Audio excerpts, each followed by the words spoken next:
दोस्तों, शिक्षा का जो मंदिर होता है वो एक ऐसी जगह होती है जहाँ पर बच्चे के या छात्र के जाने के बाद माँ बाप बिल्कुल बेफिक्र हो जाते हैं, क्योंकि यहाँ पर बच्चा न केवल सुरक्षित रहता है बल्कि ज्ञान भी अर्जित करता है। लेकिन आज की जो मैं घटना आपको सुनाने जा रहा हूँ, इस शिक्षा के मंदिर में एक लड़की के साथ एक ऐसी घटना होती है जिससे इंसानियत भी शर्मसार हो उठती है। आदाब, नमस्कार, सत श्री अकाल। मैं उस्मान सैफ़ी। दोस्तों, आज की जो सच्ची घटना मैं आपको सुनाने जा रहा हूँ, ये सच्ची घटना है बिहार प्रदेश के अररिया ज़िले की। अररिया ज़िले का एक थाना है महलगाँव। इसी क्षेत्र का एक गांव है जहां पर एक स्कूल है जो 8वीं तक का स्कूल है। 29 जून की सुबह 10 बजे के आसपास यहां के प्रिंसिपल रोशन गांव के एक व्यक्ति को फ़ोन करते हैं और वो कहते हैं कि अनु को स्कूल भेज दो, उसके लिए कुछ छात्रवृत्ति और राशन आया है, वो लेके चली जाएगी। अमूमन प्रिंसिपल साहब फ़ोन करते ही थे, क्योंकि वो फ़ोन ज़्यादातर और बच्चों को भी करते थे। उसके लड़की के पापा ने अपनी बेटी को बड़ी बेफिक्र होकर स्कूल में भेज दिया।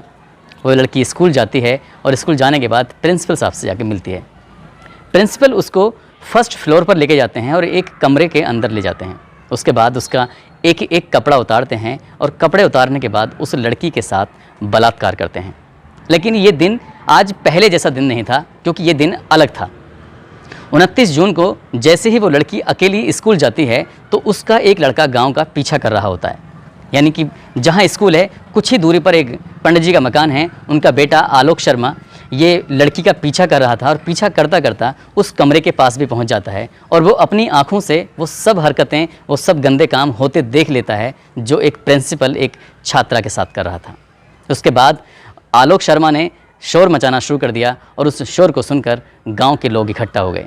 धीरे धीरे करके सैकड़ों लोगों का जमघट लग गया और प्रिंसिपल की उस करतूत को लेकर थू थू करने लगे। लेकिन यहाँ बात थू थू तक सीमित नहीं थी। उसके बाद गांव में एक पंचायत आयोजित की जाती है और पंचायत होने पर कुछ फैसले लिए जाते हैं। लेकिन इस पहली पंचायत में कोई भी फैसला नहीं लिया गया।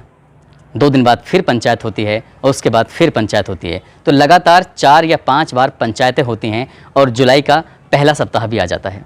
ये बात पहले ही गाँव में थी और उसके बाद ये खबर धीरे धीरे आग की तरफ फैल गई। मामला महलगाँव थाने तक पहुंच गया और महलगाँव थाने की जो इंचार्ज हैं वो गांव में पहुंचे और उन्होंने उस बच्ची को अपने कब्ज़े में ले लिया। और कब्ज़े में लेने के बाद सरपंच के द्वारा उसके लड़की के पिता ने आरोपी प्रिंसिपल के विरुद्ध तहरीर दी थी और तहरीर के आधार पर संबंधित धाराओं में मुकदमा दर्ज कर लिया गया।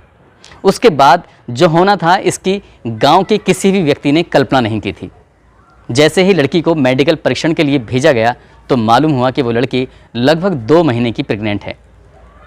अब 2 महीने की प्रेग्नेंट ये सुनकर किसी के भी रोंगटे खड़े हो गए। दरअसल 14 साल की लड़की जो 8वीं क्लास में पढ़ती है और वो 2 महीने की प्रेग्नेंट है, तो इससे पता चलता है कि वो लड़की के साथ पहली बार ऐसा नहीं हुआ, बल्कि पहले भी ऐसा होता रहा है। थाना इंचार्ज ने उस बच्ची को बड़ा बुलाकर पुचकार कर उसको अपने पास बिठाया और उससे पूछा कि बेटा तुम्हारे साथ क्या हुआ। तब बच्ची ने अपनी आप बीती बताई तो सुनकर रोंगटे खड़े हो गए। दरअसल बात कुछ इस तरह की थी कि लगभग 3 महीने पहले शिक्षक ने ऐसे ही फ़ोन करके अनु को बुलाया था। अनु उनके पास आई और उस दिन भी उस विद्यालय के अंदर कोई भी स्टाफ नहीं था, कोई भी बच्चा नहीं था, थे तो सिर्फ प्रिंसिपल और वो बच्ची। आज भी उन्होंने वैसे ही किया जैसे उस दिन किया था। असल में उस बच्ची के एक एक करके कपड़े उतारते चले गए और उसके साथ अश्लील हरकत करते रहे। वो बच्ची डरी हुई थी, सकुचाई थी और कुछ भी नहीं बोल सकी। पहली बार उसके साथ लगभग 3 महीने पहले रेप किया गया था। उसके बाद फिर प्रिंसिपल ने उसका एक वीडियो बनाया, उसकी कुछ फ़ोटोग्राफ्स लिए और कहा कि यदि बात तुमने किसी को बताई तो ये बात मैं सबको बता दूंगा, क्योंकि ये वीडियो मैं वायरल कर दूंगा, सोशल मीडिया पर सब पे फैला दूंगा और तुम्हारी बहुत बदनामी हो जाएगी, तुम्हारे पापा की बदनामी हो जाएगी। वो बच्ची इतनी समझदार नहीं थी, लेकिन उसने डर की वजह से ये बात अपने घर पर नहीं बताई। और फिर लगभग 3 महीने से आए दिन किसी न किसी बहाने से उस बच्ची को बुलाया जाता था और उसके साथ रेप किया जाता था। वो बच्ची महज 14 साल की और सब कुछ सहन करती चली गई। फिलहाल उस आरोपी प्रिंसिपल के विरुद्ध संबंधित धाराओं में मुकदमा दर्ज कर लिया गया है। जो डीएसपी पुष्कर कुमार कहते हैं कि आरोपी को किसी भी कीमत पर बख्शा नहीं जाएगा, जिसमें पोक्सो एक्ट की धाराएं लगाई गई हैं और साथ ही इस मुकदमे को फास्ट ट्रैक कोर्ट में चलाया जाएगा ताकि आरोपी को जल्द से जल्द और कड़ी से कड़ी सज़ा मिल सके।